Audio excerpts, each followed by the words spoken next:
চমৎকার একটা ঘটনা নিয়ে আবারও ফিরে আসলাম আপনাদের কাছে।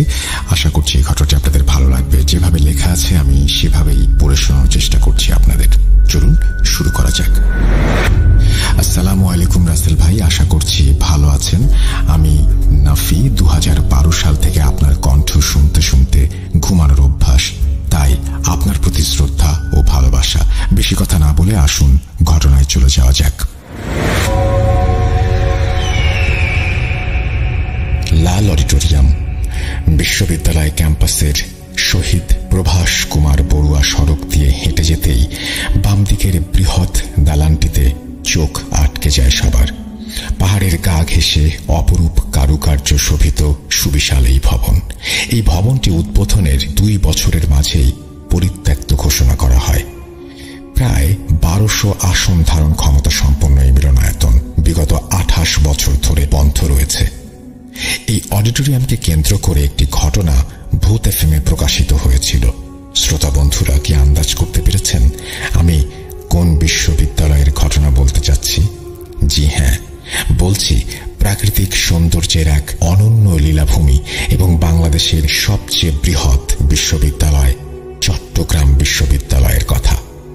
2100 একরের বিশাল বিস্তৃত ক্যাম্পাস। এই ক্যাম্পাস যেন নানা রূপের সমাহার। পাহাড়, ঝর্ণা, লেক, সাপ, পাখি, হরিণ সহ জীব বৈচিত্র্য এই ক্যাম্পাসে এনে দিয়েছে ভিন্ন এক মাধুর্যতা। কিন্তু সৌন্দর্যের আড়ালে এক ভয়ঙ্কর রূপের শিকার কি কেউ হয়েছেন কখনো? কথায় আছে, যেখানে সুন্দর সেখানেই অসুন্দর। ভর্তি পরীক্ষা দিতে এসেছিলাম 2022 সালের অগাস্ট মাসে। পরীক্ষা দিতে এসেছিলাম বন্ধুদের সাথে, প্রায় 7 জনের দল। এক একজনের এক এক দিন পরীক্ষা, কাজেই আমাদের প্রায় 5-6 দিন ক্যাম্পাসে অবস্থান করতে হয়। একদিকে তারুণ্য, অন্যদিকে মনোমুগ্ধকর ক্যাম্পাসের পরিবেশ। নিজেদেরকে হলে আটকে রাখতে পারছিলাম না। 10 ঘন্টা জার্নি করে ক্লান্ত হয়ে সেদিনের মতো ঘুমিয়ে যাই। পরদিন আমার আর সামির এক্সাম ছিল। আমাদের সার্কেলে আমি আর সামি ছিলাম সবচেয়ে চঞ্চল। আমাদের আগেই পরীক্ষা শেষ, কাজেই 5 দিন সময় পাবো বিশ্ববিদ্যালয় ঘোরার জন্য। কোথায় কোথায় ঘুরবো আমরা নেট আর সিনিয়র ভাইদের কাছ থেকে তথ্য নিয়ে রাখলাম। আমরা মহা খুশি, কিন্তু এই খুশি আমাদের জন্য কাল স্বরূপ হলো। ভর্তি পরীক্ষার সময় আমি ছিলাম মহাকবি আওয়াল হল। দুপুরে ডাইনিং এ খাওয়ার পর রেস্ট নিয়ে আমরা দুজন রেডি হয়ে বের হলাম। আমাদের উদ্দেশ্য টেলিটক পাহাড়। সিনিয়র ভাইদের থেকে ম্যাপের মাধ্যমে সকল তথ্য খুঁটিনাটি জেনে নিলাম। টেলিটক পাহাড়ে ওঠার জন্য আমরা এগিয়ে যেতে শুরু করলাম। শহীদ আব্দুর রব হল পার হয়েই পাহাড়ের গর্ভে ঢুকে পড়লাম। বঙ্গবন্ধু হল তখনও চালু হয়নি। ডান বাম আর পেছনে সারি সারি পাহাড়। প্রায় 3টা পাহাড় পার হয়ে তারপর আমরা আমাদের গন্তব্যে পৌঁছালাম। নেমে পড়লাম জঙ্গলের মধ্যে। একটা ছোট খালের মতো অংশ পাড়ি দিয়ে একটা উপত্যকার মতো জায়গায় আসলাম। চারিদিকে শুনশান নীরবতা। সামনে দেখা যাচ্ছে বড় বড় পাহাড়। ঝিঁঝি পোকারে ডাকের শব্দ শোনা যাচ্ছে সন্ধ্যার আগেই। সামি খুব সাহসী, আমিও কম না। কোনো ভয় আমাদের স্পর্শ করতে পারে না। এদিকে সূর্য হেলে যাচ্ছে আর আমি সামি ক্লান্তি নিয়ে পাহাড়ে উঠছি। দূর থেকে দ্বিতীয় পাহাড় দেখা যাচ্ছে। পাহাড়ের মধ্যে সরু একটা মেলবন্ধন রাস্তা, একটার সাথে আরেকটা কত দূরে তবুও যুক্ত। কত সুন্দর এই সৃষ্টিকর্তার সৃষ্টি ভেবে কৃতজ্ঞতা প্রকাশ করলাম। চারপাশের সৌন্দর্য দেখে মুগ্ধ আমরা বারবার হারিয়ে ফেলছিলাম নিজেদের। এমন সময় ঘটল এক অনাকাঙ্ক্ষিত ঘটনা। বৃষ্টি। শুনেছিলাম ক্যাম্পাসে হুটহাট বৃষ্টি হয়, তাই বলে এমন পরিস্থিতিতে কি আর করার, এই পাহাড় বেয়ে নেমে আসা এখন বেশ কঠিন। আর একটা ঝামেলা হচ্ছে, আমাদের নামতেও হবে। এর জন্য আমাদের আরো 2টো পাহাড় ক্রস করতে হবে। গাছের ডাল ভেঙে হাতে নিলাম, নরম মাটিতে পিছলে যেন না পড়ে যাই। খানিক এগোতেই একটা দৃশ্য দেখলাম। খানিক অবাক হলাম। একটা বৃদ্ধ মানুষ দূরে বৃষ্টির মধ্যে খালি গায়ে নিজের 2 হাঁটুর মাঝে মাথা ঢুকিয়ে চুপচাপ পাহাড়ের এক কিনারায় বসে আছে। একবার ভাবলাম আমাদের মতো চলে যাই, কিন্তু সামির পীড়াপিড়িতেই ওইদিকে এগিয়ে গেলাম। অন্ধকারও হয়ে আসছে।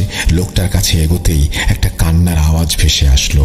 আমরা নিশ্চিত আওয়াজটা ওনার না।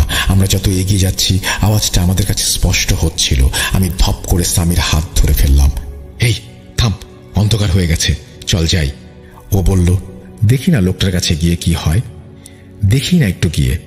এমন সময় মাগরিবের আজান আধো আধো কানে আসলো। আমার পরিবেশটা খারাপ লাগা শুরু করলো। আমরা ওনার কাছে গিয়ে ডাক দিলাম। উনি দ্বিতীয়বারে মাথা না তুলেই বললেন, আমার চাষ করা বেগুনের ছুরি পাহাড় থেকে নিচে পড়ে গেছে। উনি বললেন, তোরা এই সময় এখানে কি করিস? আমরা চমকে উঠলাম। তুই করি কেন বলল? লোকটা এখনো মাথা তুলে আমাদের দেখেনি। বিষয়গুলো আমার কাছে কেমন যেন লাগা শুরু করলো। স্বামীকে বললাম, আয় তো। ওকে টানতে টানতে নিয়ে আসলাম। আসার পথে পেছনে তাকিয়ে দেখলাম লোকটা আমাদের দিকে তাকিয়ে একটু মুচকি হাসছে। বিশ্বাস করেন রাসেল ভাই, আমার আত্মাটা তখন কেঁপে উঠল। এত বিশ্রী হাসি আমি জীবনে দেখিনি। বৃষ্টি ততক্ষণে থেমে গেছে। কাঁপা কাঁপা অস্থির মন নিয়ে আমরা একটু সামনে আসতেই একটা দৃশ্য আমাদের পায়ের নিচ থেকে মাটি সরে যাবার মতো অবস্থা করে দিল। যে মানুষটাকে আমরা তখন দেখলাম, 5 মিনিটের পথ এসে দেখি অন্ধকারে একটা পেয়ারা বা এমন ধরনের কোনো গাছের ওপর ওই মানুষটি বসা, আমাদের দিকে তাকিয়ে মুচকি হাসছে। আমার মস্তিষ্ক বিকৃতির মতো অবস্থা। একটা পাহাড় সামনে, স্যান্ডেল ফেলে আমরা সোজা দৌড় দিলাম সেই দিকে। লোকটা আমাদের দিকে পেয়ারা ছুঁড়ে দিচ্ছে আর উদ্যমভাবে হাসছে। আমরা দৌড়াচ্ছি। আমাদের সামনে সরু একটা ঝাড়ের ঝাড়, ঝাড়ের মধ্য দিয়ে আমরা দৌড়াচ্ছি। আমাদের পা চলছে না। স্বামী আমার সামনে, আমার চোখে পানি। স্বামীর হার্টের সমস্যা। আমাদের শরীরের বিভিন্ন জায়গায় কেটে গেছে, চামড়া ছিলে যাচ্ছে বিভিন্ন খড়ের মতো খসখসে গাছের পাতার আঘাতে। সামনে টেলিটক পাহাড় আর টাওয়ার দেখা যাচ্ছে। আমরা দৌড়াতে দৌড়াতে ওখানে এসে পিছু তাকিয়ে দেখলাম, না, কিছু নেই। স্বস্তির নিঃশ্বাস। হঠাৎ পেছন থেকে স্বামীর মাথার পেছনের অংশে একটা পেয়ারা এসে ওর মাথায় সজোরে আঘাত করলো। ও আঘাতে বসে পড়ল। আশ্চর্যজনক ভাবে সাথে সাথেই উল্টো দিক থেকে আর একটা আসলো আমার দিকে। আমার হাঁটুতে লেগে জিনিসটা গলে গেল। গন্ধে বুঝলাম এইটা গাব ফল। স্বামী নাড়াচাড়া করতে পারছে না। আমি চিৎকার শুরু করে দিলাম, হেল্প হেল্প। রাস্তায় বাঁচাও বাঁচাও বলে চিৎকার করছি। ভাই বলেছিল পাহাড় থেকে একটা সিঁড়ি আছে, মূল রাস্তায় আসতে 5 মিনিটের কম সময় লাগবে। আমি দিশেহারা হয়ে ছুটছি, রাস্তা পার হচ্ছি না। দূরের ল্যাম্প পোস্টের আলোতে ছায়া ছায়া ভাবে আমি সেই দূরের পাহাড়টিকে দেখছি এবং পাহাড়ের থেকে সিঁড়ি দেখতে পেলাম। স্বামীকে আমি টেনে টেনে নিয়ে আসছি আর জোরে জোরে চিৎকার করছিলাম। এত নিঃস্ব অবস্থায় আমাকে আগে কখনো আর পড়তে হয়নি। সমাজ বিজ্ঞান অনুষদের সামনের রাস্তা দেখা যাচ্ছে। একটা গার্ড দেখলাম আমাদের দিকে এগিয়ে আসছে টর্চ হাতে করে। আমাদের দুজনের চোখে পানি, শরীর বৃষ্টি আর ঘামে ভেজা। দুজনেই রাস্তায় বসে পড়লাম। রাস্তায় 5-7 জন মানুষ আর রিক্সা চালকেরা আমাদের সাহায্য করার জন্য এগিয়ে আসলো। তখন একটা সাইনবোর্ডে দেখলাম নিরাপত্তার কারণে এই পাহাড়ে ওঠা নিষেধ। ওনারা আমাকে ক্যান্টিনের ছাউনিতে বসালেন, কলা খেতে দিলেন। আমাদের মুখে কোনো কথা নেই, কথা বলার পরিস্থিতিতেও আমরা ছিলাম না। একজন রিক্সা চালক বললেন, ওদের সাথে খারাপ কিছু হয়েছে। আমাদের পকেটে হাত দিয়ে দেখলেন, বললেন, ফোন মানিব্যাগ তো সবই আছে, তার মানে ছিনতাই হয়নি। তখন স্বামী ওনাদের সব ঘটনা বললেন। গার্ড বলল, এখানে আগে ছিনতাই হতো অনেক বেশি, অনেক সময় মানুষকে হত্যাও করা হতো। অনেকে এমন অশুভ শক্তির প্রভাব এখানে ফিল করে, তেমনই কিছু একটা কবলে হয়তো আপনারা পড়েছিলেন। ওনারা পাশের হল থেকে একজন হুজুর ভাইকে ডেকে নিয়ে এসে পানি পড়া দিলেন। একজন রিক্সা চালক ঠিক করে দিয়ে আমাদের হলে পৌঁছে দিলেন। আমরা কাউকে কিছু না বলে চুপচাপ ভাবতে থাকি, কি হলো আমাদের সাথে, কি হলো? এই প্রশ্নের উত্তর আজও আমরা পাইনি। পরের দিন আমরা দুজনে বিভিন্ন অজুহাত দেখিয়ে বাসায় চলে আসি। দুজনে কিছুদিন জ্বরে ভুগেছিলাম। আমরা দুজনেই চট্টগ্রাম বিশ্ববিদ্যালয়ে চান্স পাই। আমি এখন ঢাকা বিশ্ববিদ্যালয়ে, আর স্বামী আছে চট্টগ্রাম বিশ্ববিদ্যালয়ে। ও এখনো ওই পাহাড়ে ঘুরতে যায় বন্ধুদের সাথে। অনেক খুঁজেছে ওই গাছটা, কিন্তু আর খুঁজে পায়নি। স্বামীর কাছে ক্যাম্পাসের আরো অনেক ঘটনা আছে, চাইলে পাঠাবো ইনশাল্লাহ। সবাই দোয়া করবেন, ভালো থাকবেন। এই বলে শেষ করেছেন নাফি। ঢাকা বিশ্ববিদ্যালয় থেকে তিনি লিখেছেন, থ্যাংক ইউ সো মাচ আপনার ঘটনা পাঠানোর জন্য, এবং আমরা আশা করব যে আমরা চট্টগ্রাম বিশ্ববিদ্যালয়ের বাকি ঘটনাগুলো আপনার মাধ্যমে পেয়ে যাব। আমরা চলে যাব আমাদের পরবর্তী ঘটনায়। ও আচ্ছা স্বামী, আপনাকে অনেক ধন্যবাদ চমৎকার একটা ঘটনা আমাদের উপহার দেওয়ার জন্য, সেই সাথে আগামী ঘটনাগুলোর জন্য অগ্রিম ধন্যবাদ জানিয়ে রাখলাম। আশায় আছি ঘটনাগুলো পেয়ে যাব দ্রুত। আমাদের ইমেল অ্যাড্রেস russell.booth.com@gmail.com। চলুন আমরা ফিরে যাই আমাদের পরের ঘটনায়।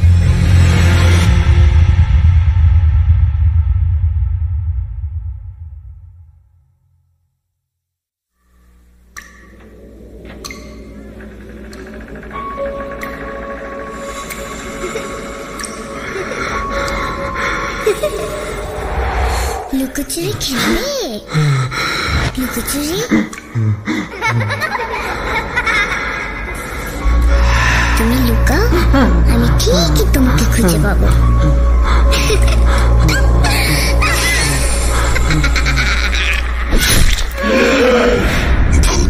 Booth.com with Russell। Welcome back. আপনাদের সবাইকে স্বাগত জানাচ্ছি, আমি রাসেল। আশা করছি আপনারা সবাই ভালো আছেন এবং ভালোর দলে আছেন। আমিও ভালো আছি, ভালোর দলে আছি। আমরা কোনো কথা না বাড়িয়ে চলে যাব সরাসরি আমাদের পরবর্তী ঘটনায়। এটি একটি অডিও ক্লিপ। চলুন কথা না বাড়িয়ে শুনে আসি। আসসালামু আলাইকুম রাসেল ভাই, আমার নাম অনিকেত। এটা একটা ছদ্মনাম এবং সঙ্গত কারণে আমি আমার ছদ্মনামটি ব্যবহার করছি। কিন্তু আপনার যদি আমার সত্যিকারের নাম পরিচয় জানার প্রয়োজন পড়ে, তো সেই ক্ষেত্রে ইমেইলে যে নামটা আছে সেই নামটা দিয়ে আপনি যদি লিঙ্কডিন অথবা সোশ্যাল মিডিয়াতে সার্চ করেন, তাহলে আমাকে আপনি ফেসবুক, ইনস্টাগ্রাম বা লিঙ্কডিনে পেয়ে যাবেন। তো অনেক বছর পরে খুব রিসেন্টলি আবার নতুন করে আপনার কণ্ঠ শুনতে পাচ্ছি, বিকজ যখন ছোট ছিলাম বাংলাদেশে থাকতে, তখন 2011-12 if I am not wrong, ওই টাইমটাতে আপনি, তারপরে সুমন ভাই, ওনাদের প্রোগ্রামটা শুনতাম রেডিও ফুর্তিতে। খুব মজা লাগতো, খুব ইন্টারেস্টিং একটা ব্যাপার ছিল। প্রত্যেক আই গেস ফ্রাইডেতে আমরা শুনতাম এগুলো। তো ইদানিং ইউটিউবের বদলতে আপনার ভয়েসটা আবার শুনতে পাচ্ছি, সেম ওল্ড ক্যাচি ভয়েস, খুবই ভালো লাগে গল্পগুলো। You're a great storyteller, no doubt, এবং one of the best from Bangladesh of course. তো যে বিষয়টা আজকে ইন্সপায়ার্ড লাগছে, মনে হচ্ছে যে কিছু নিজের জীবনে, নিজের পরিবারের মানুষদের জীবনে ঘটে যাওয়া কিছু গল্প বলি। তো প্রথম গল্প হিসেবে শুরু করতে চাই একটি ঘটনা দিয়ে। তো সময়কালটা ছিল 2018। ওই সময়ে আমার স্ত্রী, আমার তৎকালীন যে ফিয়ন্সে ছিলেন, বর্তমান স্ত্রী, তো তিনি পড়াশোনা করতেন মালয়েশিয়াতে একটা সরকারি বিশ্ববিদ্যালয়ে, আর আমি পড়াশোনা করতাম নর্থ আমেরিকাতে একটা ইউনিভার্সিটিতে। তো ওই সময়টাতে আমাদের কিছুদিনের জন্য একটা লং ডিস্টেন্স রিলেশনশিপের মধ্যে দিয়ে যেতে হয়েছিল। আর মালয়েশিয়া এবং আমি যে দেশে থাকতাম নর্থ আমেরিকাতে, তো অনেকটা অলমোস্ট দিন রাতের ব্যবধান। দ্যাট মিনস যে যদি এখানে যদি রাতের 12টা, দ্যাট মিনস হয়তো নর্থ আমেরিকাতে রাতের 12টা হবে গিয়ে মালয়েশিয়াতে হয়তো দুপুর 3টা, এরকম। তো একটা সময়ের ব্যবধান তো ছিল। তো যে দিনকার ঘটনা, সেই দিনকার ঘটনাটা বলি আপনাদেরকে। আমার স্ত্রী থাকতেন ইউনিভার্সিটি হোস্টেলে, আর ওর ইউনিভার্সিটি হোস্টেলটার বর্ণনা যদি দেই, তো বিল্ডিংটা ছিল একটা স্কয়ার শেপ বিল্ডিং। মাঝখানের জায়গাটাতে কিছু কমন গ্রাউন্ড, মানুষজন ঘোরাফেরা করার জায়গা, একটা বিশাল একটা কমন গ্রাউন্ড, অনেক বড় একটা বিল্ডিং, স্কয়ার শেপ। আর তার যে রুমটা ছিল, সেই রুমটার এক্স্যাক্টলি অপোজিটে, মাঠের অপোজিটে যে রুমটা ছিল, ওই রুমটা ছিল হন্টেড। তো হন্টেড ছিল বিকজ অনেক বছর আগে একটা চাইনিজ স্টুডেন্ট, মালয়েশিয়াতে অনেক চাইনিজ স্টুডেন্টসরা পড়াশোনা করে, যারা হয়তো ওখানে পড়াশোনা করার তারা জানেন। তো একটা চাইনিজ স্টুডেন্ট, সে অনেক বছর আগে ওই রুমটাতে সুইসাইড করে, এবং এরপরে ওই রুমটাতে যারাই থাকতে চেয়েছে তারা থাকতে পারেনি। খুবই অদ্ভুত ঘটনার সম্মুখীন হতে হয়। আর মালয়েশিয়াতেও আমাদের দেশের মতোই এইসব বিষয় অনেক অহরহ ঘটে থাকে। প্রত্যেক পাড়া মহল্লায় এইসব গল্প খুবই প্রচলিত। এসব ব্ল্যাক ম্যাজিক বলেন, তাবিজ বলেন, জিন বলেন, এসব অনেকগুলো ঘটনা আমাদের মতোই সিমিলার। ওরাও মুসলিম, আমরাও মুসলিম, কিছু বিষয় তো অফকোর্স মিলে যায়। তো যে কারণে ওদের কিছু কুসংস্কার তো অবশ্যই আছে আমাদের মতোই। তো সবকিছু মিলিয়ে ওই রুমটাকে সিলগালা করে দেওয়া হয়। ওই রুমটাতে কোনো স্টুডেন্টদেরকে আর থাকতে দেওয়া হতো না। ইনফ্যাক্ট ওই রুমটার আশেপাশের রুমগুলোতেও কেউ থাকতে চাইতো না। আমি মেক সেন্স করে যে আমি চাইবো না যে আমি এমন একটা রুমের পাশের রুমে থাকি যে রুমটাতে রাতের বেলা কেউ একজন নিজেকে ফ্যানের সাথে ঝুলিয়ে দিয়েছে। সো খুবই একটা ভয়ের ব্যাপার হবে থাকাটা। ভূতের জন্য তো আর রুমের মাঝখানে পার্টিশন ডাজন্ট ম্যাটার। তো যে কারণে ওই রুমটার আশেপাশে কয়েকটা রুমেও কেউ থাকতো না।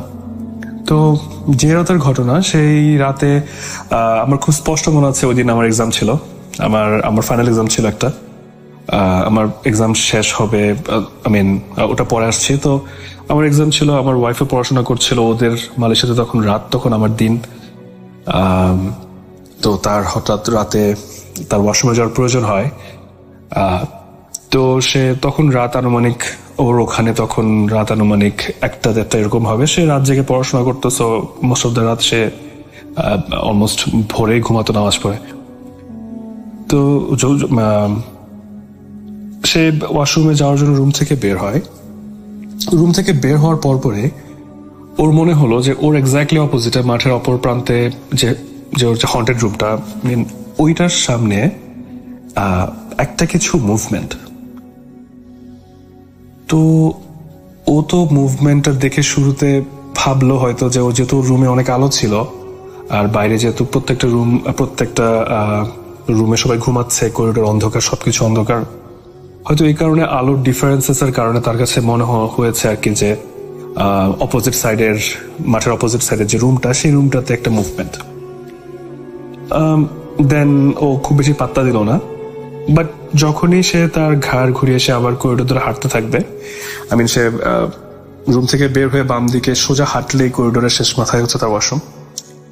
তো সে করিডোর ধরে হাঁটতে থাকবে। এমন সময় হঠাৎ করে জাস্ট ওর মনে হলো যে ওর পায়ের নিচে খুব নরম কিছু একটা স্পর্শ সে পেল। সে আটকে উঠলো। আটকে উঠার পরে সে আবছা আলোতে দেখলো যে ওর একটা বিড়াল ছিল, এবং বিড়ালটা উপর সে পাড়া দিয়ে দিল। তো বিড়ালটা তার একটু দূরে গিয়ে সে খুব রাগ নিয়ে, খুব ফিউরি নিয়ে তার দিকে, আমার ওয়াইফের দিকে তাকিয়ে থাকে। যেভাবে বিড়ালটা রেগে গিয়ে গড় করে ওরকম করে গড় করছিল। তো that time my wife was panicking. First of all, ও শুরুতে পাত্তা দেয় নাই যে ওর অপোজিট রুমটাতে, হন্টেড রুমটার সামনে কোনো একটা মুভমেন্ট, সেটাকে পাত্তা দেয় নাই। উইদিন ফিউ সেকেন্ডস ওর পায়ের নিচে একটা বিড়াল চাপ খায়, এবং বিড়ালটার দিকে তাকিয়ে থাকে। রাতের একটা ওইরকম একটা মুভমেন্টে, 1:32 এরাউন্ড ওই টাইমটাতে একটু ভয় পেয়ে যায়। কারণ স্টোরি তো আছে, ওই হোস্টেলে অনেক স্টোরি, মালয়েশিয়ার প্রত্যেকটা মনে হয় হোস্টেলে মনে হয় অনেক স্টোরি আছে। তো সে অনেক ভয় পেয়ে যায়, আতঙ্কিত হয়ে যায়। আতঙ্কিত হয়ে কি হঠাৎ করে সে কি মনে করে জানি সেই রুমটার দিকে আবার তাকালো। বিড়ালটা তো তার সামনে ছিল, ওদিকে রাগ করে তাকিয়ে আছে, বাট ও কয়েক সেকেন্ডের মধ্যে সে আবার ওই রুমটার দিকে তাকালো। অ্যান্ড দেন যেটা দেখে, সেটার জন্য সে কোনো দিন প্রস্তুত ছিল না। দুনিয়াতে কেউই ওটা দেখার জন্য প্রস্তুত থাকবে না। সে দেখে যে ওই রুমটার সামনে থেকে, এক্স্যাক্টলি একদম সোজা আর কি, ওই রুমটার সামনে থেকে কিছু একটা ফ্লোট করে ওর দিকে এগিয়ে আসছে। ওটা একটা অবয়ব। তো আমার ওয়াইফ যেন আমাকে তখন বললো যে সেটা একটা সাদা, একটা কাইন্ড অফ ট্রান্সপারেন্ট, একটা সি থ্রু করা যায় এরকম একটা অবজেক্ট মানুষের শেপে ফ্লোট করে তার রুমের দিকে, তার দিকে ফ্লোট করে ভেসে আসছে, এগিয়ে আসছে। এবার তো তার তো ভেতরের সব হিম হয়ে গেছে, তার রক্তহীন হয়ে গেছে। সে প্রচন্ড ভয় পেয়ে গেল, প্রচন্ড আতঙ্কিত হয়ে গেল। এবং সবচেয়ে ভয়ের ব্যাপারটা যেটা, সে আমাকে যেটা বললো যে ওই শেপটা দেখতে ক্যাসপারের মতো ট্রান্সপারেন্ট একটা হোয়াইটিশ একটা অবজেক্ট, যেটা থেকে সি থ্রু করা যায়, কিন্তু খুব বিচ্ছিরি বিদঘুট একটা চেহারা। সে অন্ধকার খুব বেশি ক্লিয়ারলি দেখতে পাচ্ছিল না, বাট যে যতটুকু দেখে বুঝলো যে আমরা ভূতের সিনেমাগুলোতে খুব বিচ্ছিরি যেরকম চেহারাগুলো দেখি ভূতের, সামথিং লাইক দ্যাট, খুবই আনইউজুয়াল একটা চেহারা ওর দিকে এগিয়ে আসছে। অলমোস্ট মাঠ ক্রস করে, হাফওয়ে ক্রস করে ফেলেছে মাঠটা, আর হাফওয়ে ক্রস করলে তার রুমের সামনে চলে আসবে। এবার তো সে তো অনেক বেশি ভয় পেয়ে গেল। সে সাথে সাথে আবার বিড়ালটার দিকে তাকালো। এগুলো সব ঘটছে ধরেন কয়েক মিনিটের ব্যবধানে। আমি ডিসক্রাইব করছি দেখে মনে হচ্ছে অনেক লেংদি, বাট আসলে এগুলো সবগুলোই কয়েকটা মিলি সেকেন্ডের মধ্যেই এই দৃষ্টিগুলো, এই অবজেক্টগুলো দৃশ্যমান হচ্ছিল। সে সাথে সাথে আবার করিডোরের দিকে তাকালো, দেখলো বিড়ালটা নেই মানে তো কোথাও নেই, লাইক কোনো চিহ্ন নেই বিড়ালের, নাই। দেন ও তো অলমোস্ট স্ট্রোক করে ফেলার মতো অবস্থা, ওর আর সাহস নাই, নড়ার শক্তি নাই। বাট সে সমস্ত শক্তি জোগাড় করে যে দোয়া কালাম ওর মনে আছে, ওর কিছু একটা পরে সে একটা একদম দৌড়ে সে তার রুমে ঢুকে গিয়ে দরজা লাগিয়ে দিয়ে তার রুমে তো আগে থেকে আলো জ্বলছিল, সে সাথে সাথে তার রিডিং ল্যাম্প গুলো জ্বালিয়ে দিল, তার রুমমেটের রিডিং ল্যাম্পটা জ্বালিয়ে দিল। মানে তারা দুজন থাকতো রুমে। ওর রুমমেট ওই সময় চাইনিজ নিউ ইয়ারের জন্য তার গ্রামের বাড়িতে গেছিল, মেয়েটা মালয়েশিয়ান ছিল। তো ওর রুমমেটের রিডিং ল্যাম্পটাও জ্বালিয়ে দিল, মোটামুটি যত বেশি আলো ফকফকা করে রাখা যায় যাতে সে কম ভয় পায়। আর দেন ও হচ্ছে ওই হোস্টেলে ওর আশেপাশের যে বান্ধবীরা থাকে অন্যান্য রুমে, সে ওদেরকে কল করার ট্রাই করতে থাকলো। সে সবাইকে কল দিচ্ছে কিন্তু কেউ কল ধরছে না। আর এর মাঝখানে যেটা হলো যে within couple of minute or couple of seconds ওর রুমের দরজাটার মধ্যে খুব জোরে জোরে আঘাত করা হচ্ছে, খুব জোরে জোরে শব্দ করে বাড়ি দেওয়া হচ্ছে।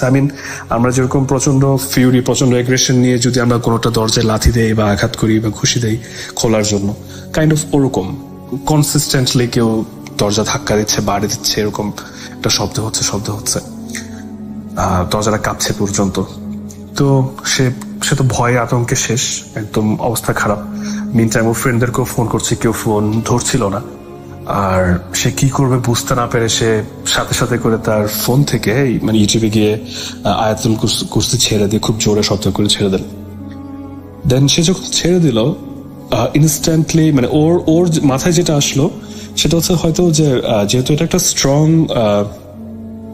আমাদের মুসলমানদের জন্য আয়াতুল কুরসি একটা খুব একটা স্ট্রং একটা বিষয়, যেটা আমরা এরকম বিপদে পড়লে শুনি বা পড়ি যাদের মুখস্থ আছে। তো সে খুব জোরে শব্দ করে ছেড়ে দিল যেন ওই অপশক্তিটা যেন তার থেকে দূরে থাকে। সে যে টাইমটাতে সেটা ছেড়ে দিল, ইনস্ট্যান্টলি ওই দরজা ধাক্কানোটা বন্ধ হয়ে গেল। ইট ওয়াজ এ রিলিফ। আর সে তো তাও আতঙ্ক, ভয়ে, কান্নাকাটি, সে কি করবে সে কিছুই জানে না। Like she was feeling really really helpless ওই মোমেন্টে। তার রুমমেট পর্যন্ত নাই, ইনফ্যাক্ট ওর আশেপাশের যে কয়েকটা রুম, ওই রুমের মধ্যেও খুব বেশি মানুষজন না, হয়তো 2-1 আছে বা কার আছে সে নিজেও জানে না, কারণ সবাই ওই যে চাইনিজ নিউ ইয়ারের জন্য ছুটিতে যাচ্ছে এরকম। তো এই যখন ওর ফোন আয়াতুল কুরসি চলতেছে বা ওর রুমের মধ্যে নিজেকে আবদ্ধ করে রেখেছে, ভয় পাচ্ছে, কানাকাটি করছে, ওই মোমেন্টটাতে ও এতক্ষণ একটু আগে যাদেরকে ফোন করছিল তাদের মধ্যে থেকে ওর একটা বান্ধবী ওকে ফোন ব্যাক করে যে ওই হোস্টেলের একদম দূরের একটা ব্লকে থাকে, বা মনে হয় ওই হোস্টেল একদম দূরের কোনো ব্লক, এরকম কিছু একটা একটু ডিস্টেন্সে থাকে। তো ও ফোন ব্যাক করার পরে তখন আমার ওয়াইফ তাকে সবকিছু যতটা দ্রুত পারা যায় সব ভয়ে ভয়ে কান্নাকাটি করে মানে সবকিছু যত ফাস্ট বলা যায় সব বলার পরে বললো যে মানে শি নিডস হেল্প, এবং ও বললো যে কাউকে নিয়ে এসে যেন ওকে যেন উদ্ধার করা হয়, কারণ সে রুম থেকে বেরোতে পারছে না। তো যে টাইমটাতে ওর বান্ধবী ফোন করে ওকে, ওই টাইমটাতে তো ওর সুরাটা তো বন্ধ হয়ে যায়। ওর ফোনের সুরাটা বন্ধ হয়ে যাওয়ার সাথে সাথে তার রুমের দরজাতে আবার আঘাত পড়তে শুরু করে। এবং এবার খুব ইন্টারেস্টিং একটা ব্যাপার, খুবই ইন্টারেস্টিং একটা ব্যাপার হচ্ছে এবার নতুন কিছু অ্যাড হয় ওই আঘাতের সাথে।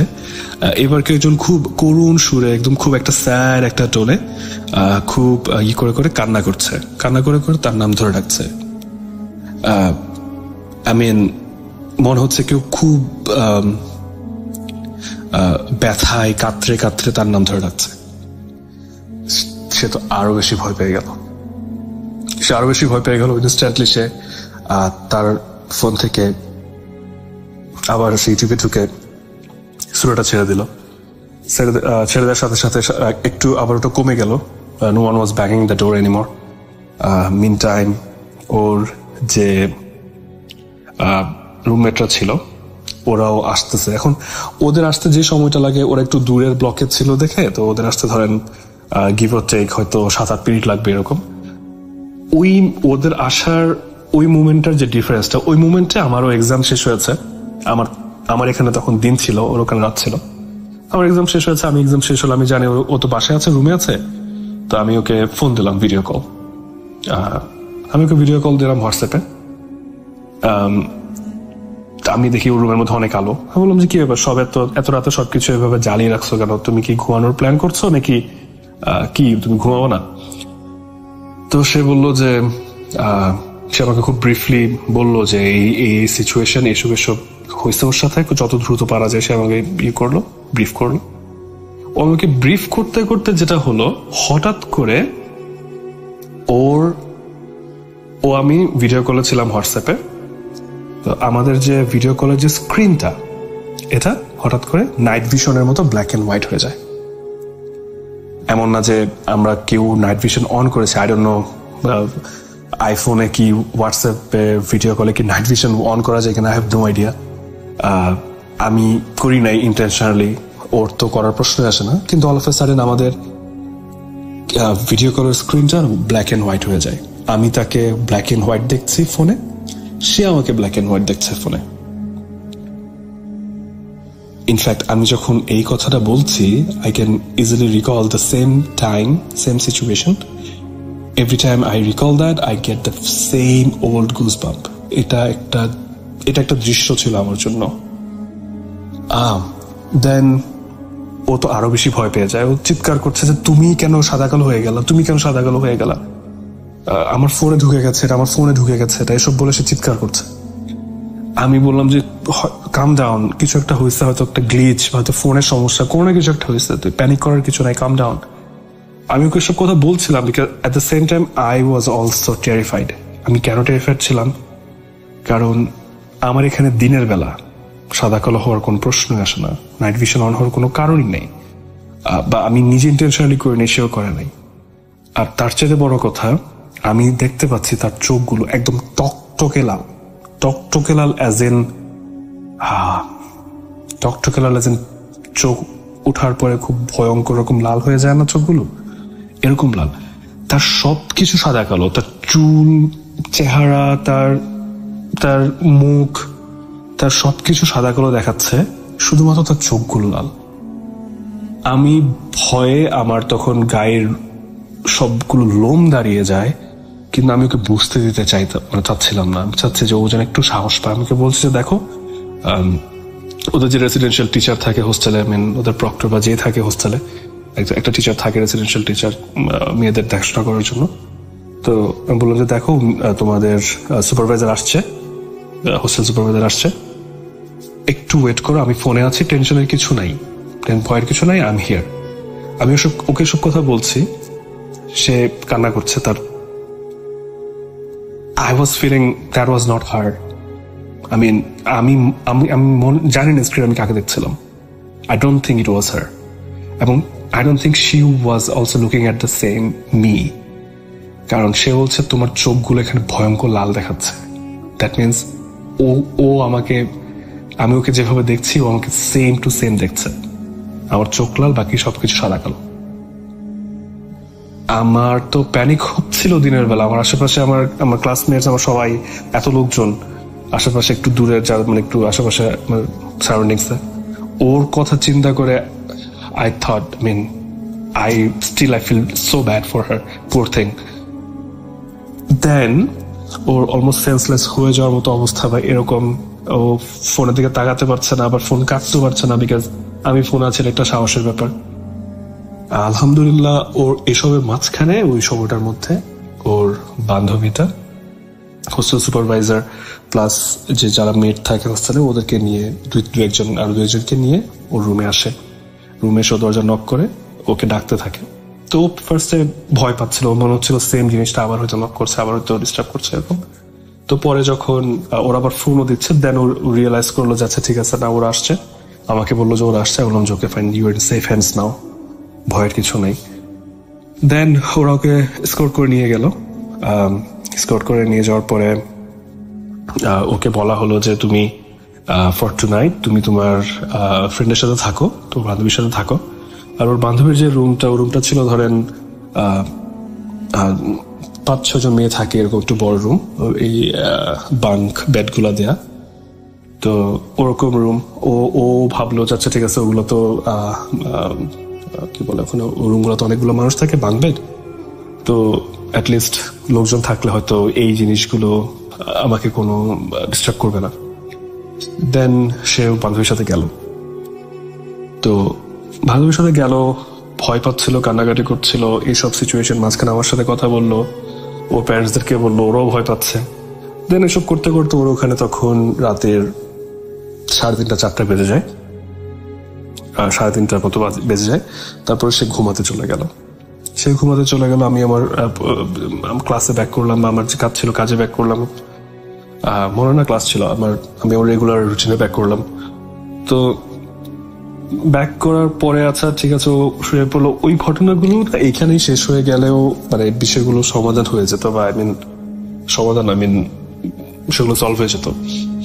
কিন্তু যেটা হলো সেটা হচ্ছে যে সে তার চোখ লেগে আসে, সে ঘুমিয়ে পড়ে। হঠাৎ করে তার মনে হলো যে ওই রুমটাতে অনেকগুলো কুয়াশা, অনেক কুয়াশা।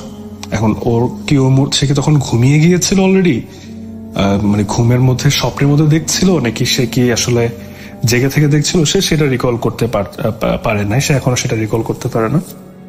তো তার মনে হলো যে অনেকগুলো কুয়াশা, একটা ভ্যাপসা গন্ধ রুমের মধ্যে। সে একটু মাথা ঘুরিয়ে দেখে যে আশেপাশে তার রুমে কেউ নাই বলতে সে যে রুমে শুয়েছে তার বান্ধবীর রুমে, ওই রুমটাও ওর কাছে ফ্যামিলিয়ার মনে হচ্ছে না। ওইখানে কোনো বেডস নাই, ওখানে কোনো লোকজন নাই, কিচ্ছু নাই। সে একলা একটা রুমে সেন্ট্রালে শুয়ে আছে একটা বেডের মধ্যে, এবং চারপাশে কুয়াশা। হতে পারে সে তার স্লিপ প্যারালাইসিস হচ্ছিল বা কিছু একটা এরকম, but she was panicking, she was in a situation. And then ওর মনে হলো যে ওর রুমের ঠিক ওর ফেসের ঠিক পাশে কেউ একজন হাঁটু গেড়ে বসে আছে। ওর বিছানায় শুয়ে আছে, ওর ফেসের ঠিক পাশে কেউ একজন হাঁটু গেড়ে বসে আছে। ও জাস্ট একটু মাথা ঘুরিয়ে দেখে যে বিইংটা ফ্লোট করে ওর দিকে এগিয়ে আসছিল ওই হন্টেড রুমটা থেকে, ওই বিইংটা ওর মাথার কয়েক ইঞ্চি দূরে, ওর মুখের কয়েক ইঞ্চি দূরে হাঁটু গেড়ে বসে ওর দিকে তাকিয়ে আছে এবং খুব বিচ্ছিরি ভাবে হাসছে। ও আর পারেনি, ও এতক্ষণ পর্যন্ত খুবই স্ট্রং একটা মেয়ে, কিন্তু এই সারা রাতের যুদ্ধের পরে ওই মোমেন্টটাতে সে ধরে রাখতে পারেনি। সে আনকনসিয়াস হয়ে যায়, জ্ঞান হারিয়ে ফেলে। এখন সে জ্ঞান হারিয়ে ফেলে। সকালবেলা ওর বান্ধবীরা সবাই ক্লাসে যাওয়ার জন্য বা রেগুলার রুটিন লাইফে ব্যাক করার জন্য সবাই রেডি হচ্ছে, কিন্তু দেখে যে ও ঘুম থেকে উঠছে না, সে নড়াচড়াও করছে না, এবং তার চোখ বন্ধ, কিন্তু হালকা করে তার অনেক সময় হয় না যে চোখ পুরোপুরি বন্ধ হয় না, কিন্তু হালকা আধা খোলা রেখে আমরা ঘুমাই, বা এরকম কিছু কিছু মানুষের ক্ষেত্রে ঘটে, এরকম করে হালকা খোলা রেখে ওর মুখটা হা হয়ে আছে। মানে ওর বান্ধবীর কাছে মনে হয়েছে যে ওটা ওটা একটা ন্যাচারাল ওয়ে অফ স্লিপিং না। দেন সে ওকে ডাকতে আসে যে মানে ক্লাস আছে কিনা বা চেক করার জন্য, যে আমরা চলে যাচ্ছি বা কিছু একটা ইনফর্ম করার জন্য ওকে ডাকতে আসে যে উঠো। কিন্তু আমার ওয়াইফ তখন উঠে না, সে উঠে না। তাকে ধাক্কানো হয়, তাকে তুলে বসিয়ে দেওয়া হয়, সে তাও তার ঘুম ভাঙছেই না লিটারালি। তো এই সিচুয়েশনে এরা তো আরো ভয় পেয়ে যায়, মেয়েদের ভয় আতঙ্কের সাথে তো কান্নাকাটি শুরু হয়ে যায়। একটা খুবই একটা সিচুয়েশন হয়ে গেল ওই ব্লকটা তো ওই মুহূর্তে। তো সাথে সাথে আবার হোস্টেল সুপারভাইজারকে জানানো হলো। তো দিনের বেলা যে হোস্টেল সুপারভাইজার থাকেন তিনি অনেক ধার্মিক একজন মানুষ, সবসময় মালয়েশিয়ানরা নর্মালি এমনি ধার্মিক হয় আমাদের দেশের মানুষের মতোই। তো উনি এসে তো ওর কানে কানে অনেকগুলো দোয়া সূরা পড়তে থাকলেন। পড়তে একটা সময়ে আমার ওয়াইফের জ্ঞান ফিরে আসে, এবং জ্ঞান ফিরে আসার পরে সে পরে আমাকে যেটা বললো যে ও শুধু একটা লাইন ওর মনে হয়েছে যে সে তার ঘুমের মধ্যে কেউ তাকে বললো যে আউযুবিল্লাহি মিনাশ শাইতানির রাজিম, এবং এটা শোনার পরে সে ঘুম থেকে উঠেছে। কিন্তু ওই হোস্টেল সুপারভাইজার নাকি অনেকক্ষণ ধরে 20-30 মিনিট ধরে নাকি সব দোয়া পড়েই যাচ্ছে। ওকে এবার ধাক্কা দিচ্ছে, মাথায় হাত বোলাচ্ছে, তুলে দিচ্ছে, কিন্তু সে উঠছে না, এই অবস্থা। তো বাট ও পরে যেটা বললো যে ওই একটা লাইন তার মাথার মধ্যে ঘুরছিল, দেন ওর মনে হলো যে সে উঠে যেতে হবে, দেন সে উঠে গেল। তো এই ঘটনা এতটাই ট্রমা তাকে দিয়েছিল যে সে অনেকদিন পর্যন্ত প্রত্যেকটা ঘটনা আমি যেভাবে গুছিয়ে বললাম সেভাবে গুছিয়ে মনে পর্যন্ত করতে পারছিল না। অনেকদিন সময় লেগেছে তাকে ওখান থেকে রিকভার করতে, ওই মেন্টাল স্টেট থেকে রিকভার করতে। তার ওই দিনই তার বাবা আসেন, এসে তাকে বাংলাদেশে নিয়ে যান। নিয়ে গিয়ে তাকে সাইকিয়াট্রিক দেখানো হয়, হুজুর দেখানো হয়, অনেক কিছু করা হয়, অনেক প্রসেসিং। ও অনেকদিন নাইটমেয়ার, ও সারা রাত ঘুমাতো না ভয়ে, সারাক্ষণ রুমে লাইট জ্বালিয়ে রাখতো, তার আশেপাশে মানুষজন থাকতে হতো। খুব একটা খুব ট্রমাটাইজড একটা সিচুয়েশনে সে অনেক দিন ছিল। আর ফ্যামিলি সাপোর্ট তো ছিল অফকোর্স, কিন্তু তার অনেক দিন লেগেছে ওই ট্রমাটা থেকে রিকভার করতে। অনেক কাউন্সেলিং এর প্রয়োজন হয়েছে, আমাদের রিলিজিয়াস টিচারদের কাছে অনেকবার যাওয়া আসা করতে হয়েছে, আমাদেরকে সাইকিয়াট্রিকদের কাছে যাওয়া আসা করতে হয়েছে, কম্বিনেশন করতে হয়েছে সবকিছু। আলহামদুলিল্লাহ একটা সময় সে রিকভার করে, এবং আলহামদুলিল্লাহ এখন সে অনেক ভালো আছে। আলহামদুলিল্লাহ এরপর থেকে আর ও কোনো ধরনের সিচুয়েশনই ফেস করে নাই, কোনো কিছুই ফেস করে নাই। কিন্তু যতবারই ও ওই মুভমেন্টগুলো, এখন আমরা যখন গল্প করে মুভমেন্টগুলো মাঝে মাঝে বন্ধুদেরকে ডিনার টেবিলে শেয়ার করি বা ফ্যামিলি মেম্বারদের সাথে শেয়ার করি, কথাগুলো বলি, আমাদের এখনো মানে আমি তো ওরটা জানি না, ওরটাও বলতে পারবে, কিন্তু আমার ওই দৃশ্যের মধ্যে আমার স্মৃতিগুলো আটকে আছে। যে আমি একটা স্ক্রিনের দিকে তাকিয়ে আছি, ভিডিও কল, এবং আমি দেখতে পাচ্ছি সাদা কালো একটা ইমেজ আমার ওয়াইফের, এবং তার চোখগুলো প্রচন্ড লাল। তো এই হচ্ছে আমার প্রথম ঘটনা আপনাকে পাঠানো। আশা করি ভালো লেগেছে। যদি ভালো লেগে না থাকে আমি ক্ষমা প্রার্থী। আমার কাছে কোনো স্ক্রিপ্ট ছিল না, আমি খুব বেশি ভেবে চিন্তে গল্প বলা শুরু করছি এরকম না। আমার মনে হয়েছে যে যেহেতু আমার অভিজ্ঞতা থেকে বলা, সো খুব বেশি কঠিন হবে না, কিন্তু মনে হচ্ছে একটা অ্যারেঞ্জমেন্টের মধ্যে এভাবে বলাটা একটা বিশাল একটা টাফ ব্যাপার। যারা খুব সুন্দর গুছিয়ে গল্প বলতে পারেন তাদেরকে আমার পক্ষ থেকে সাধুবাদ। এটা একটা হিউজ একটা স্কিল, যেটা আমি আজকে মনে হয়েছে আমার মধ্যে একদমই নেই। সো আমার ভুল ত্রুটি ক্ষমা সুন্দর দৃষ্টিতে দেখবেন। সবাই ভালো থাকবেন, সবাই বিপদের সময় আল্লাহকে স্মরণ করবেন। আসসালামু আলাইকুম।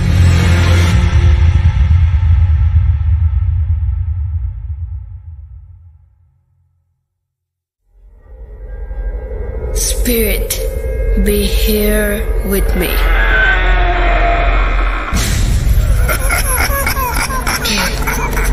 Get to me. Bhoot.com. The fear returns with Russell.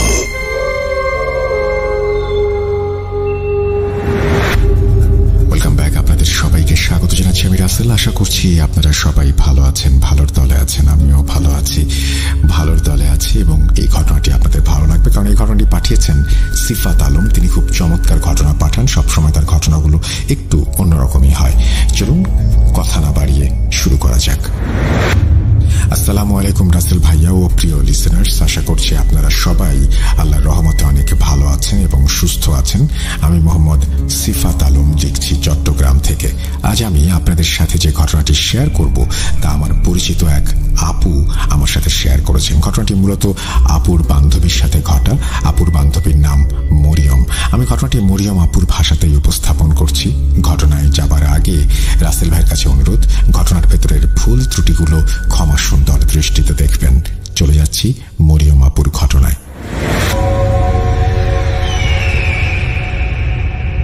আমার ঘটনাটি আমি কলেজে পড়া অবস্থায় আমার সাথে ঘটে। আমি নিয়মিত বাকি 8-10টা সাধারণ মেয়েদের মতোই কলেজে যেতাম। বাকি সব মেয়েদের মতোই আমার জীবনটা ছিল সুন্দর, স্বাভাবিক, আর চোখে ছিল ভবিষ্যৎ নিয়ে একরাশ স্বপ্ন। আমার কলেজ আমার বাসা থেকে কিছুটা কাছেই ছিল, বিধায় আমি পায়ে হেঁটে কলেজে যেতাম। আমার মহল্লায় আমার কয়েকজন বান্ধবী ছিল যারা আমার সঙ্গেই কলেজে যেত এবং ফিরে আসতো। প্রতিদিনের মতোই একদিন আমরা কলেজ থেকে ক্লাস শেষ করে বাসায় ফিরছি। কলেজ থেকে আসার সময় একটি 3 রাস্তার মোড় পড়তো। সেখানে আমি দূর থেকে একটা ছাগলকে শুয়ে থাকতে দেখি। তার দিকে নজর পড়তেই আমি খেয়াল করলাম তার মধ্যে কোনো নড়াচড়া নেই।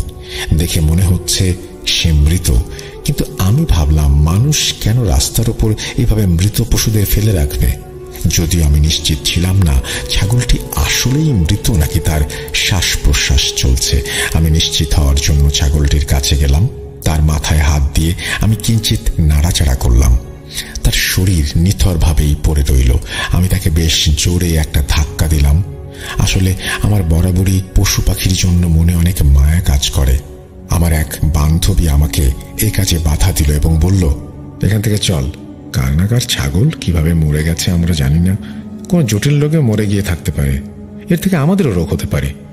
রাস্তায় পড়ে থাকা মৃত পশু এভাবে হাত দিয়ে ধরা ঠিক না। আমি আমার বান্ধবীর কথা উপেক্ষা করে আরো কিছুটা সময় ছাগলটিকে পরীক্ষা করলাম। আসলে যতক্ষণ পর্যন্ত কারো সাথে কিছু না হবে ততক্ষণ কেউ কারো কথা গ্রাহ্য করে না। আমার ক্ষেত্রেও এর ব্যতিক্রম হলো না। আমি নিশ্চিত হওয়ার পর ছাগলটাকে সাইডে ফেলে দিয়ে বাড়ি চলে এলাম। সেদিন রাত 12টা-1টা হবে। সারাদিনের ধকল ছেড়ে ফেলবার জন্য আমি বেশ প্রশান্তিতে ঘুমাচ্ছিলাম। হঠাৎ করেই মনে হলো আমাদের বাসার গলি থেকে অনেকগুলো ছাগলের আওয়াজ আসছে। মনে হচ্ছে যেন অনেকগুলো ছাগল একসাথে ডাকছে। আমি অবাক হয়ে ভাবলাম, আমাদের গলিতে হুট করে এত ছাগল আসবে কোত্থেকে? পরে চিন্তা করলাম, হয়তো আশেপাশের বাড়ির কোনো ছাগল তারা কিনে নিয়ে এসেছে, তারাই আওয়াজ করছে। 7-5 না ভেবে আমি আবার ঘুমিয়ে পড়লাম। কিন্তু সারা রাত আমার ঘুম হলো না। বিরক্ত হয়ে আমি কানের ওপর বালিশ দিয়ে কোনো রকমের রাতটা পার করলাম। সকালে যখন ঘুম ভাঙল তখন আমার শরীর কেন জানি না একটা অস্বস্তিতে ভরে গেছে। আমার গা বেশ গরম ছিল এবং মনে হচ্ছিল আমার জ্বর এসেছে। আমি সেদিন আর কলেজে গেলাম না। আম্মু আমাকে আরাম করতে বললেন। আমি এখানে কিছু তথ্য দিতে চাই যা হয়তো আমার ঘটনার শুরুতে দেওয়া উচিত ছিল। আমার পরিবার বলতে আমার মা আর আমি। বাবার সাথে মায়ের ডিভোর্স হয়ে গেছে এই ঘটনার প্রায় 2 বছর আগে। আমার বাবা দ্বিতীয় বিয়ে করেন এবং তিনি তার দ্বিতীয় স্ত্রীর সাথে অন্য শহরে থাকেন। যাই হোক, দুপুরে খাবার খেয়ে আমি টিভি রুমে বসে টিভি দেখতে লাগলাম। হঠাৎ করেই আবার আমি সেই ছাগলের আওয়াজ শুনতে পেলাম। বাড়িতে তখন আমি একা। আমার মা একজন কলেজ শিক্ষিকা, তিনি আমার জন্য খাবার রান্না করেই কলেজে চলে গিয়েছেন। কাউকে এই আওয়াজের ব্যাপারে জিজ্ঞাসা করব তার কোনো উপায় নেই। আমি কান পেতে শুনতে চেষ্টা করলাম এই শব্দ কোথা থেকে আসছে। শব্দগুলো অনুসরণ করে কিছু দূর যাবার পর আমার মনে হলো এই শব্দ আমাদের বাড়ির পেছন দিক থেকে আসছে। আমি পেছনের গলিতে গিয়ে শব্দটা কোথা থেকে আসছে তা বোঝার চেষ্টা করলাম, কিন্তু অবাক করা ব্যাপার হচ্ছে আমার কানে এই শব্দটা আসছিল না। তবু আমি কিছুক্ষণ অপেক্ষা করে শব্দটা শোনার চেষ্টা করছিলাম। ভাবছিলাম হয়তো শব্দটা পাশের বাড়ি থেকে আসছে। কিন্তু যখন আমি বাইরে গিয়ে শব্দের উৎস খোঁজার চেষ্টা করলাম তখন শব্দটা বেমালুম গায়েব হয়ে গেল। কিছুক্ষণ দাঁড়িয়ে থেকে আমি মনে মনে ভাবলাম হয়তো আমি ভুল শুনেছি। আমি আবার ভেতরে এসে নিজের মতো টিভি দেখতে লাগলাম। হঠাৎ আমার খেয়াল হলো রান্নাঘরে কেউ একজন আছে, কারণ রান্নাঘর থেকে থালা বাসনের ঠন ঠন আওয়াজ আসছিল। আমি বেশ চিন্তায় পড়ে গেলাম। ভাবলাম আম্মু তো রান্না করে কলেজে গেছেন, বাসায় আমি আর আম্মু ছাড়া আর কেউ নেই, তাহলে রান্নাঘরে কি হতে পারে? ধীরে ধীরে থালা বাসনের আওয়াজ বাড়তে লাগলো। দিনের বেলায়ও ভয়ে আমার অবস্থা খারাপ হয়ে যাচ্ছিল। আমি ভীত অবস্থায় রান্নাঘরের দিকে এগোতে লাগলাম, কিন্তু সেখানে পৌঁছে আমি কাউকে দেখতে পেলাম না। এভাবে সারাটা সময় অদ্ভুত সব ঘটনা ঘটে চলেছিল আমার সাথে, আর আমি এসবের মধ্যে কোনো মানেই খুঁজে পাচ্ছিলাম না। কি হচ্ছে কিছু বুঝতে পারছিলাম না। দেখতে দেখতে বেলা গড়িয়ে দুপুর হয়ে গেল। দুপুরের দিকে আমার গায়ে জ্বর এলো। বিকেলের দিকে আম্মু বাসায় ফিরে এলেন। আমার অবস্থা দেখে তিনি ডাক্তার ডেকে আনলেন। ডাক্তার আসতে আসতে সন্ধ্যা হয়ে গেল। ডাক্তার এসে কিছুটা সময় আমার অবস্থা পর্যবেক্ষণ করে আমাকে ওষুধ দিলেন। এদিকে আমি এভাবে অসুস্থ হয়ে পড়ে রয়েছি, আর অন্যদিকে 5 দিন পর আমার ফাইনাল পরীক্ষা শুরু হতে যাচ্ছে। পরীক্ষার আগের এক রাতের কথা। পরীক্ষার প্রস্তুতি নিচ্ছি। তখন রাত 8-9টার মতো বাজে। পড়তে পড়তে আমার চোখ লেগে এসেছে। হঠাৎ আমার ঘরে কিছু একটা আওয়াজ শুনে আমার চোখ খুলে গেল। আমি কাঁচা ঘুম থেকে উঠে আমার পেছনের দিকে তাকালাম। আমি দেখলাম আমার পেছনে একজন মানুষ দাঁড়িয়ে আছে।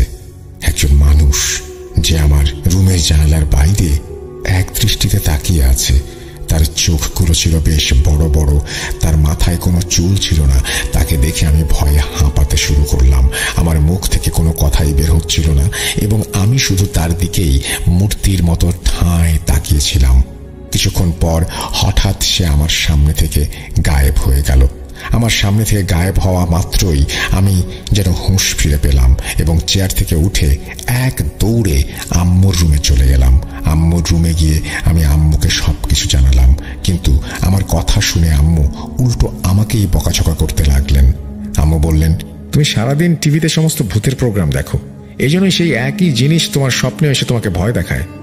আমি তাকে বললাম, আমি আমার রুমে আসলেই একজন মানুষকে দেখেছি, কিন্তু আম্মু কিছুতেই আমার কথায় কর্ণপাত করলেন না। তিনি শুধু বললেন, আমি নিশ্চয়ই কোনো দুঃস্বপ্ন দেখেছি। আমার জন্য আম্মুর এই আচরণ আসলে খুবই হতাশাজনক ব্যাপার ছিল। এরপর কিছুদিন এসব চলতে চলতেই কেটে যায়। তখনও আমার সাথে বাড়িতে বেশ কিছু অদ্ভুত ঘটনা ঘটেই চলেছে। আম্মুকে অনেকবার এসব স্বপ্নের কথা বোঝানোর চেষ্টা করেছি, কিন্তু তিনি আমার কথা একদমই সিরিয়াসলি নিচ্ছিলেন না। কিছুদিন পর পরীক্ষা দিয়ে আমি বাড়ি ফিরছিলাম। আমার শরীর তেমন ভালো ছিল না। আমার বান্ধবীরা কলেজে পরীক্ষা দেবার পর প্রশ্ন উত্তর মেলাতে ব্যস্ত হয়ে পড়ে। আমার শরীর ভালো না থাকায় আমি একাই বাড়ি ফিরছিলাম। রাস্তায় হাঁটতে হাঁটতে আমি দেখলাম রাস্তার ঠিক মাঝখানে সেই দিনের মতো আজও একটি কালো ছাগল মরে পড়ে আছে। এবার আমি তাকে দেখে বেশ ভালো রকমের ভয় পাই বিধায় তাকে হাত দিয়ে স্পর্শ করিনি। সে রাস্তা দিয়ে না গিয়ে আমি অন্য গলিতে ঢুকে পড়ি। সেখান দিয়ে আমার বাসা যাওয়া যায়।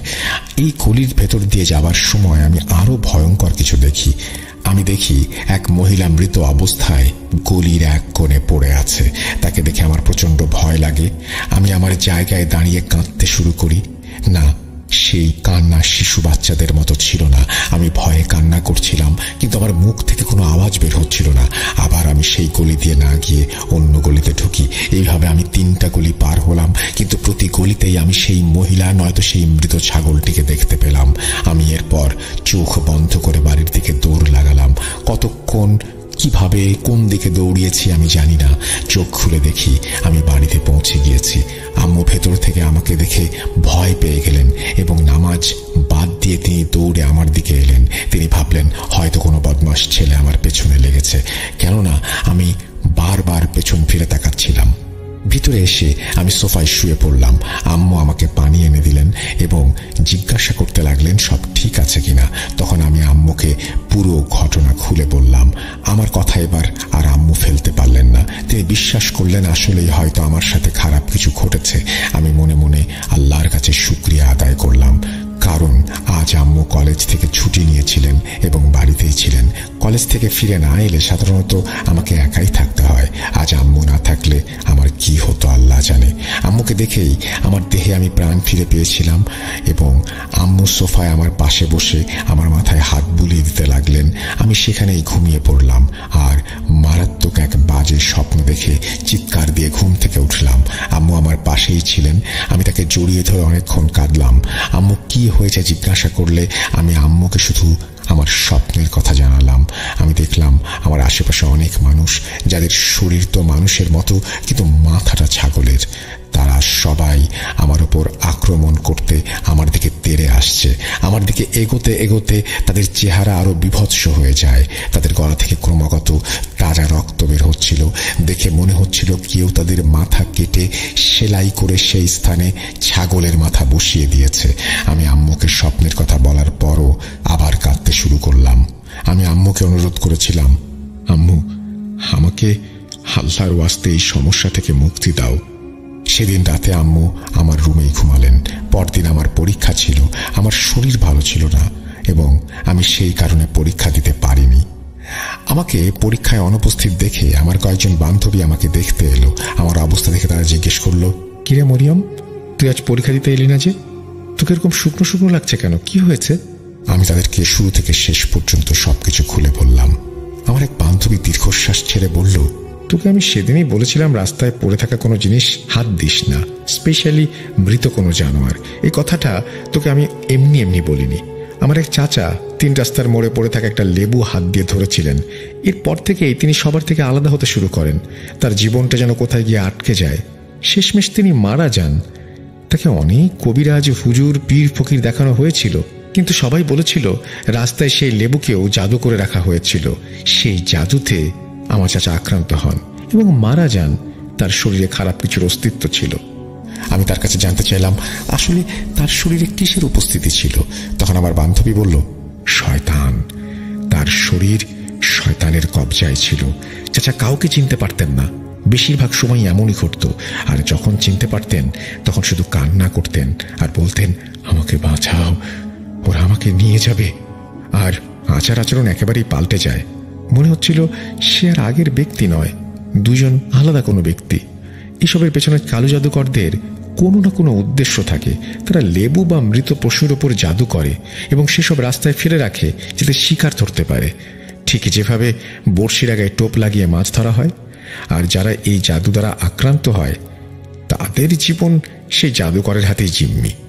আমার বান্ধবীর কথা শুনে আমারও মনে পড়ে গেল সেই মৃত ছাগল স্পর্শ করার কথা।